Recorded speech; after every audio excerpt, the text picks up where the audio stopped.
10:30. This is the CBS Evening News. Dan Rather reporting. Good evening. Oliver North won't have to stand trial in the criminal case of missiles for Iran and what happened to the money until after Election Day. The judge presiding over the criminal corruption and conspiracy trial ordered the postponement today for legal reasons. The George Bush campaign is pleased for political reasons. CBS News law correspondent Rita Braver has the latest on the trial, the delay, and the implications for Campaign 88. Give their attention. The word came from Judge Gerhard Gazelle, who finally caved into complaints from North's attorneys as well as from independent counsel Lawrence Walsh that they needed more time to plow through hundreds of thousands of classified documents before the original trial date of September 20th. It means that North can stay out on the big money speech circuit while his lawyers refine their defense strategy. But the major winner today may have been Vice President George Bush, who won't have to go through a campaign dogged by daily courtroom rehashing of the administration's Iran-Contra disaster. In fact, Bush himself is a likely witness in the trial. It's good for George Bush because it takes it off the front page, but it doesn't get him out from under the central question, which is, what was his role in the Iran-Contra affair? But he gets to do it a little more on his own terms. He gets to choose the locale and the way in which he responds this time. But George Bush's gain may have been Ronald Reagan's loss. Many of the president's conservative constituents want him to pardon North and the other alleged co-conspirators. Mr. Reagan had hoped to make that decision after North's trial, but now it's unlikely to even begin before the president leaves office. So if he wants to grant that pardon, he'll have to do it before a trial. Rita Braver, CBS News, Washington. Treasury Secretary Jim Baker made it official today. He's leaving to head the George Bush campaign, the same role he had in 1980. CBS News correspondent Jacqueline Adams has more on Baker's mission for Bush in '88. There's no way I can fully Treasury Secretary James Baker today finally did what had been expected for months. He resigned his post to run the campaign of his old friend, George Bush, who's almost 20 points behind in the polls. I've been involved in the last 3 presidential campaigns, and so I am a realist about the difficulty of the task that faces us. He brings his experience and his judgment to the campaign on schedule, just at the right moment. As expected, President Reagan picked another Bush confidant, investment banker Nicholas Brady, for the Treasury post.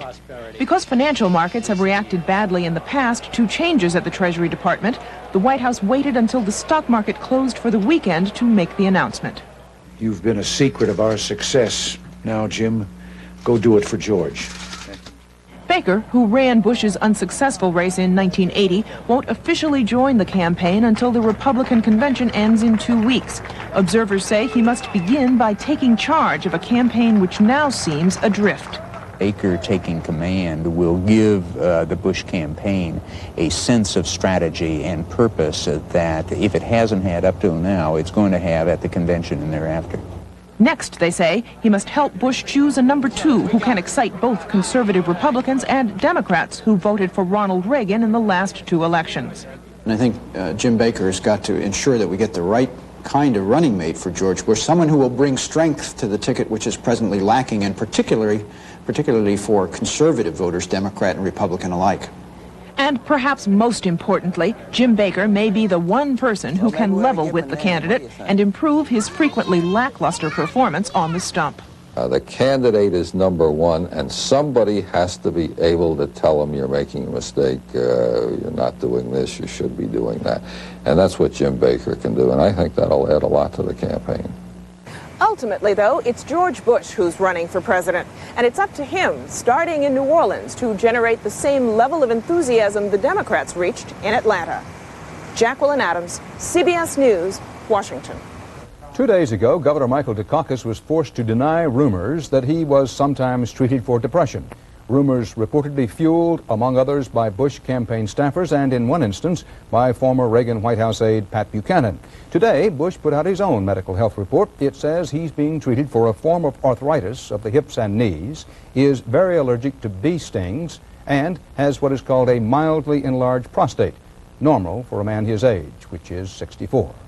Campaigning in California today, Michael Dukakis altered plans to concentrate on talking up his concern for the environment.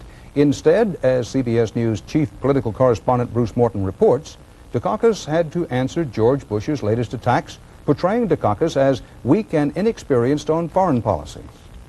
Saying the long-distance debate had gotten a little shrill on the Republican side, Dukakis challenged George Bush to direct debates.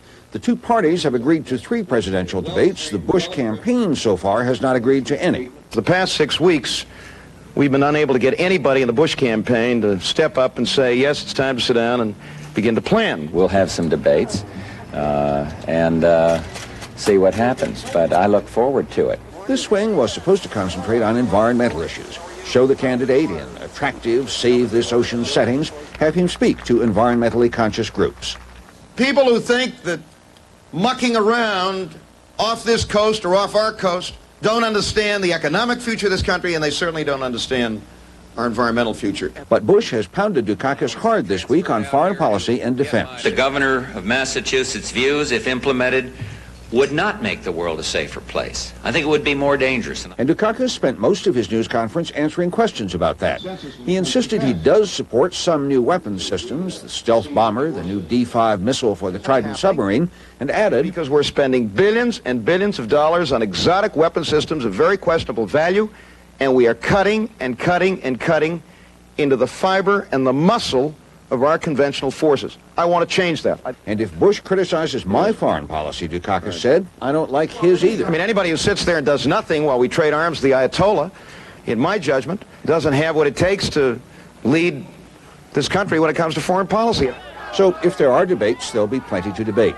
But the Dukakis campaign, which is making a major effort here, wants the California campaign to be about environment, education, and economic growth, not foreign policy.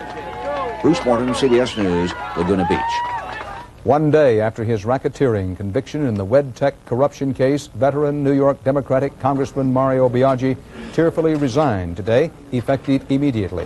The House Ethics Committee has already recommended Biaggi's expulsion from Congress on a previous corruption conviction. A bomb blew up at a British Army base in West Germany today, wounding 3 soldiers and a civilian. No one claimed responsibility, but investigators suspect the Irish Republican Army, which has launched a string of attacks this week against British military targets. From London, Tom Fenton has our report. The latest terror campaign began with a huge blast at the Mill Hill Barracks in North London. A British soldier was killed and 9 others wounded. It was the first successful IRA attack on the British mainland since the bomb at the Grand Hotel in Brighton 4 years ago that almost killed Prime Minister Thatcher. She remains the IRA's prime target and its most implacable enemy. No one but no one will support the IRA or any form of terrorism. Since Monday, not a day has gone by without an IRA attack. On Tuesday, a blitz of violence back in Northern Ireland. 6 British soldiers injured when a landmine explodes under their Land Rover. A British constable killed when his car is booby-trapped. 18 civilians were injured in the blast. An Army corporal is dragged out of a shoe store and shot dead in front of his wife and infant daughter. The daily attacks continued on Thursday and today, bringing the death toll this week to 6 with scores injured. It is the greatest intensification of violence we've seen from the IRA since 1984. They want to try and prove that they are a genuine threat to the British presence and that terrorism will work. The security forces believe that the IRA is trying to reassert itself after botching several attacks this year and killing a number of unintended innocent victims. This new wave of violence is a fresh attempt to force the British out of Northern Ireland through terrorism. The fear here is that withdrawal of the troops would lead to a huge increase in violence and civil war between Protestants and Catholics. For the British government, the only answer is to try to contain the level of violence while continuing to look for a political solution to a problem that has plagued the British for centuries. Tom Fenton, CBS News, London. Still ahead on the CBS Evening News, correspondent Terry Drinkwater reports on the growing use of temporary workers. Is it a good idea? And Bob McNamara takes us to the Arkansas hills for a piece of Americana, the mountain music of summertime.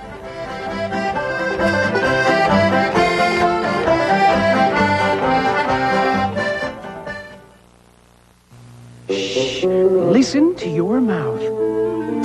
That's the crunchy texture of a Triscuit. Now that's the delicious whole wheat taste of a Triscuit. And that's the unique look of a Triscuit. They're made to take on any topping or no topping at all. Just listen to your mouth. That's the sound of a happy mouth. Triscuit, listen to your mouth. You know, there's nothing like a winner. That's why I'm driving this, the Advanced Big Ford Pickup. America's best-selling pickup for 11 straight years. And I got more for my money with this special model.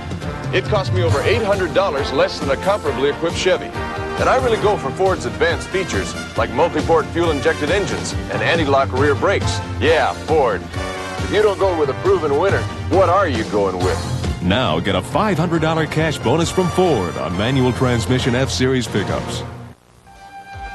The problem with foreign oil is that the price and supply goes up and down. To get off this roller coaster, America can use its own coal and nuclear energy. America can count on coal and nuclear energy. Now for indigestion, gas, introducing new extra strength Malox Plus. It neutralizes more than any leading antacid and dissolves gas. Nobody does as much as new extra strength Malox Plus. The Labor Department today reported that civilian unemployment edged up 0.1 of a point in July to 5.4%. But more than offsetting that tiny increase in the jobless rate was what analysts called the surprising creation of more than 280,000 new jobs last month. And CBS News business correspondent Ray Brady explains what that's doing to wages and salaries. A record number of Americans were working last month, more than 115 million. And there are now so many help wanted signs out that some employers are even raising wages. Employers are going to be forced to raise their pay rates for various kinds of workers. Government figures show the average hourly wage slowly creeping up. Listen to John Onelich tell what it's like to be a boss these days.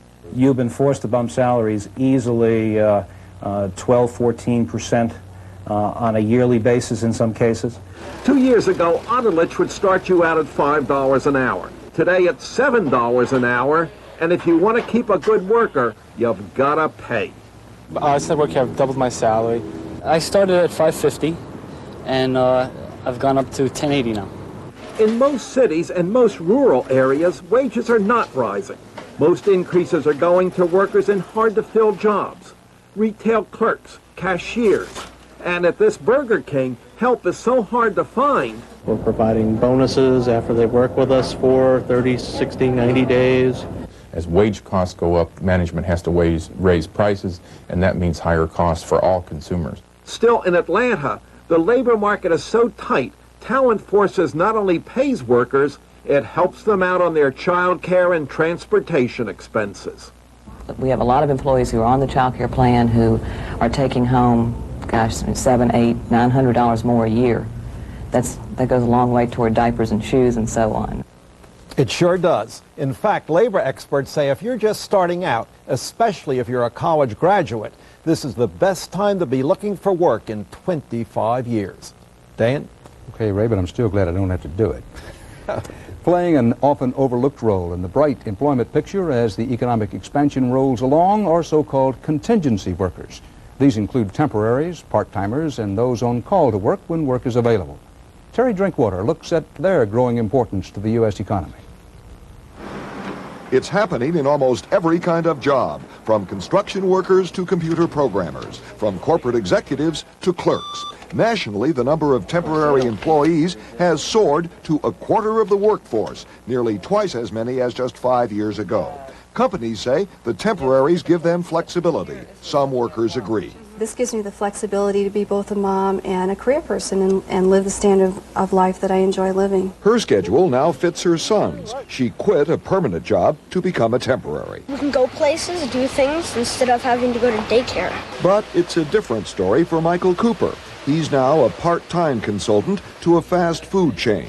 He was forced to become a temporary after being laid off from an executive position near the top of a multi-billion-dollar corporation. I miss being part of some organization or leading some organization. Many companies opt for temporaries because they don't have to pay their medical benefits or pensions. But there are drawbacks. There's no question that the motivation is a lot stronger with a regular employee who's signed up for the long term. Now, it seems to me to be risky for an organization to leave or to rely upon people with limited attachment to the firm to develop critical products and critical services.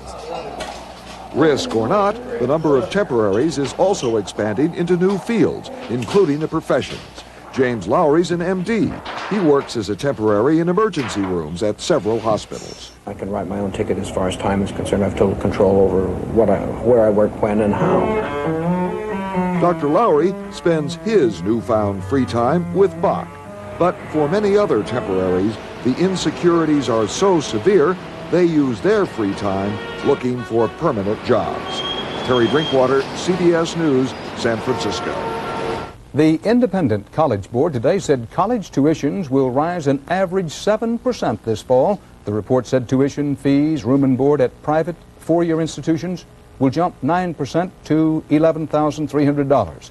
A Department of Education spokesman said, and I quote, "We are not at all surprised by these increases. So far as we can see, the price of college is going to go up at this rate forever," end quote. NASA said today the latest fix for the space shuttle will delay the important test firing of Shuttle Discovery's main engines for about a week.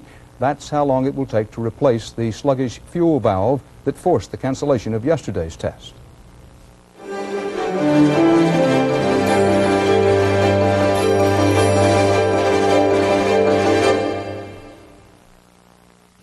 Around here, breakfast time is like the playoffs. My goal is getting him to eat right. His game plan's a little different. So I give him Wheaties. It's full of good nutrition, not sugar. He's sweet enough. Wheaties, 100% whole wheat, naturally low in sugar. That's champion nutrition for the whole family. Victory.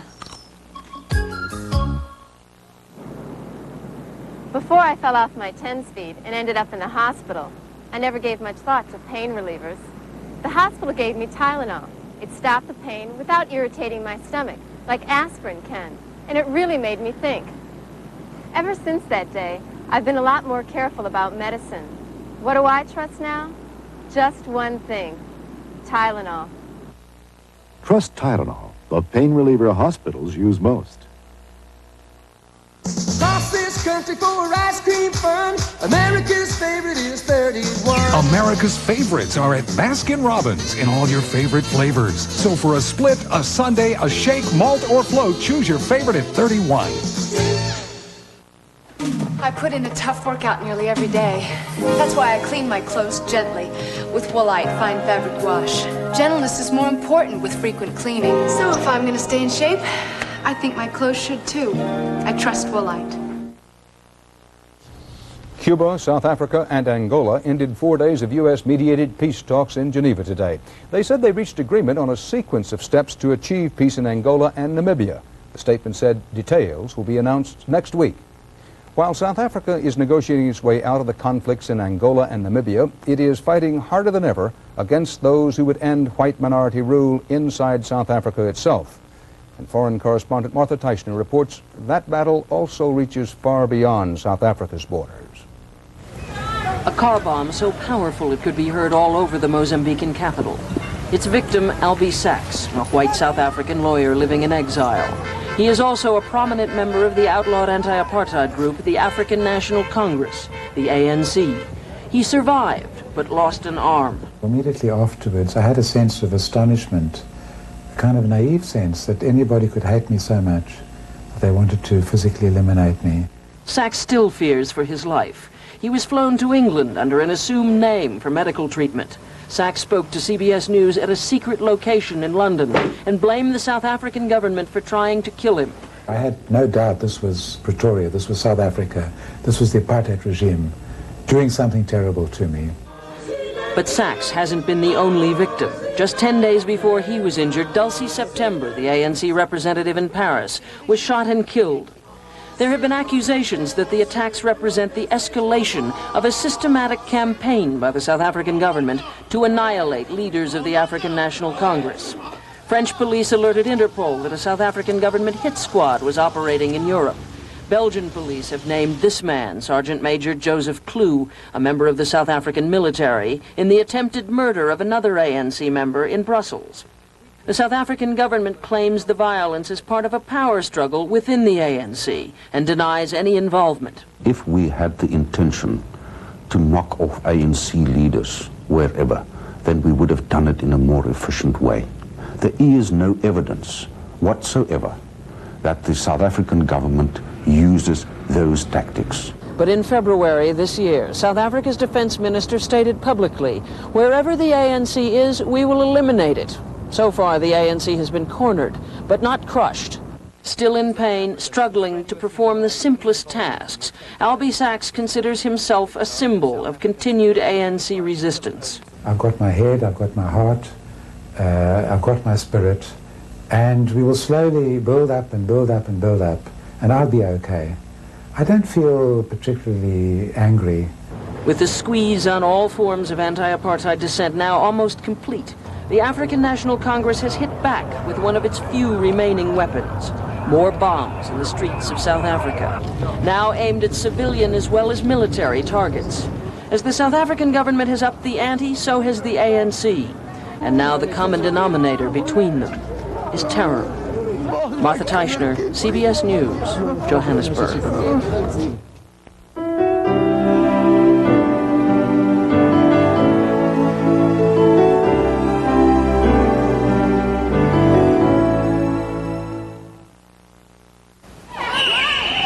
No one knows I just got dentures, and I don't want anything to blow it. Fix it and forget it. Denture is candied everything, but with Fix-It, I can get a taste of the local flavor. Fix-It and forget it. Fix-It helps fix loose spots for a strong hold that lasts longer than any leading cream. I just got dentures, but it hasn't slowed me down. Start to be the 45, want to hear 45, 45, here's... Use Fix-It and forget it. Red Lobster asks, Are you ready to feast? ready for crab legs, fried shrimp, and a lobster tail on one plate? That's the ultimate feast. Are you ready to feast? Ready for shrimp? 29 succulent shrimp done 4 delicious ways? Then try our great shrimp feast. And if you're ready to feast, you're in a Red Lobster mood. We know how you love seafood. Now, Tuesday and Wednesday only, try our shrimp and steak special, just $9.95. Post Fruit and Fiber presents new Cinnamon Apple Crisp, and a Fruit and Fiber cereal fanatic who never forgets our name. Right, never. Hey, this is new. Chunks of really crisp apple, cinnamon. It's fruit and... Post Fruit and Fiber cereal introduces Cinnamon Apple Crisp with crisp, delicious apple, cinnamon, and high-fiber flakes. Well, no wonder I forgot. This new taste is terrific. New Cinnamon Apple Crisp Fruit and Fiber. Tastes so good, you forget the fiber. What better way to close the week than with American music makers? Not on the glittering sound stages of New York or Nashville or Los Angeles, but back in the country hollows and hills with the singers and their songs and Bob McNamara in Summertime. Sundown in Arkansas's Ozarks, and it starts again. First off the antique store's front porch, then over at the hotel,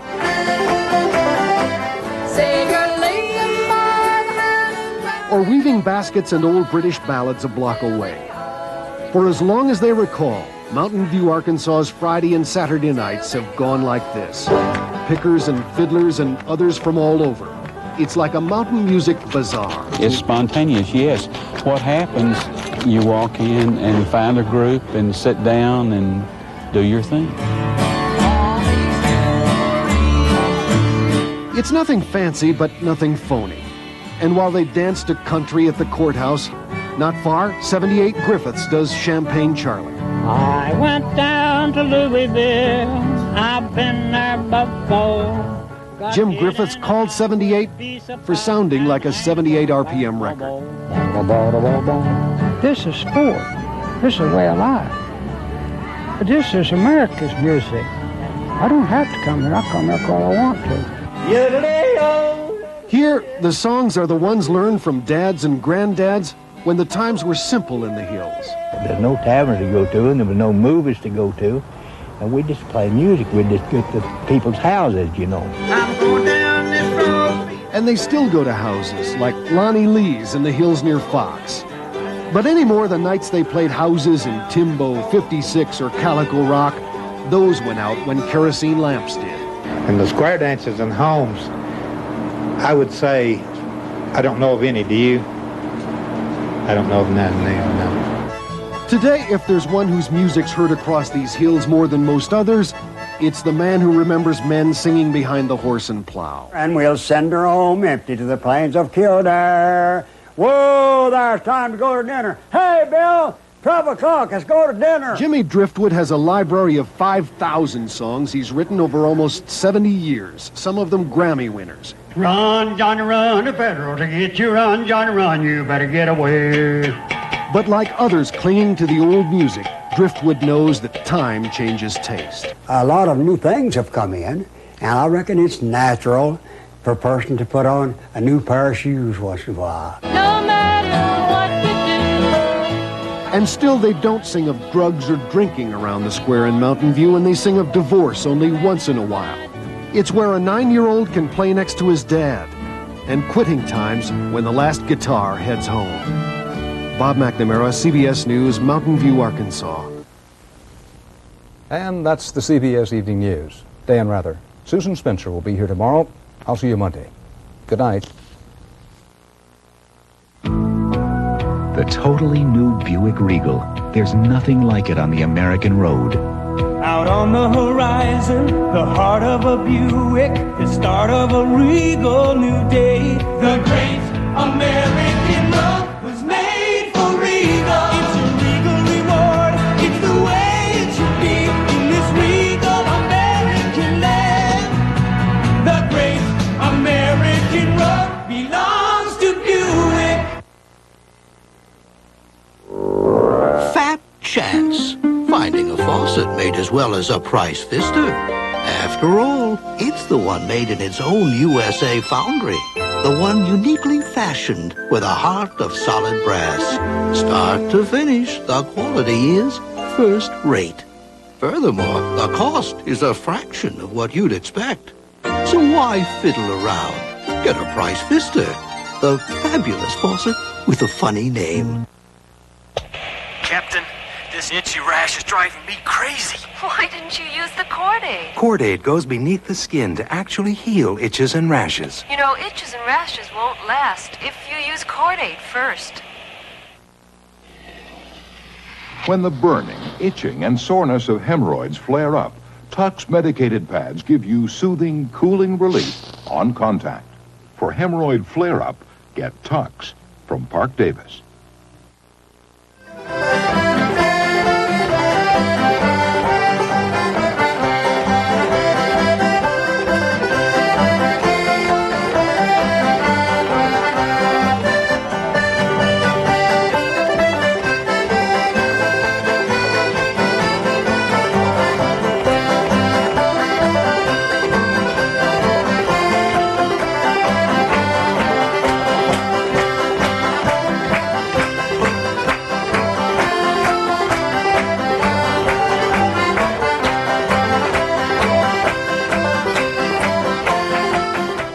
This is CBS.